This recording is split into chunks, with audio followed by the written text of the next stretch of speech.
Your stock is actually up 70% this year. Is there one thing that you think is responsible for that, or several things? Because 70% is pretty good. No, I have been lecturing. We have all hands meetings at Amazon, and for 20 years, ever since we've been public, 21 years now, in 1997, at almost every all hands meeting, I say, look, when the stock is up 30% in a month, don't feel 30% smarter. Because when the stock is down 30% in a month, it's not going to feel so good to feel 30% dumber.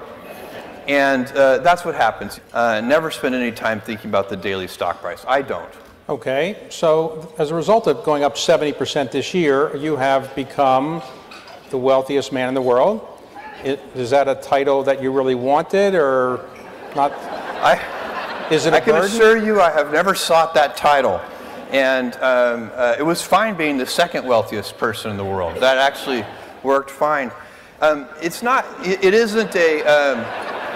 I would say it's something people naturally are curious about. You know, it's a kind of an interesting curiosity, but it's not the thing. I would much rather if they said like, you know, inventor Jeff Bezos or entrepreneur Jeff Bezos or you know, father Jeff Bezos. Those kinds of things are much more meaningful to me. And it's an output measure. If you look at the financial success of Amazon and the stock, I own 16% of Amazon. Amazon's worth roughly $1 trillion. That means that what we have built over 20 years, we have built $840 billion of wealth for other people. And that's great. That's how it should be. You know, I believe so powerfully in the ability of entrepreneurial capitalism and free markets to solve so many of the world's problems. Not all of them, but so many of them. So you live in Washington State, in Seattle, or outside of Seattle. Now, the man who was the richest man for about 20 years is named Bill Gates. Yeah. And what is the likelihood that the two richest men in the world live not only in the same country, not only in the same state, not only in the same city, but in the same neighborhood? I mean, is there something in that neighborhood that we should know about? And are there any more houses for sale there? After I saw Bill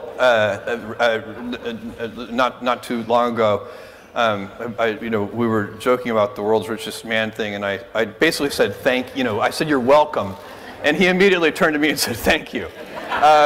But no, Medina is a great little, it's a suburb of Seattle, and I don't think there's anything special in the water there. And right. I did locate Amazon in Seattle because of Microsoft. I thought that big pool of technical talent would provide a good place to recruit talented people from, and that did turn out to be true. So it's not a complete coincidence.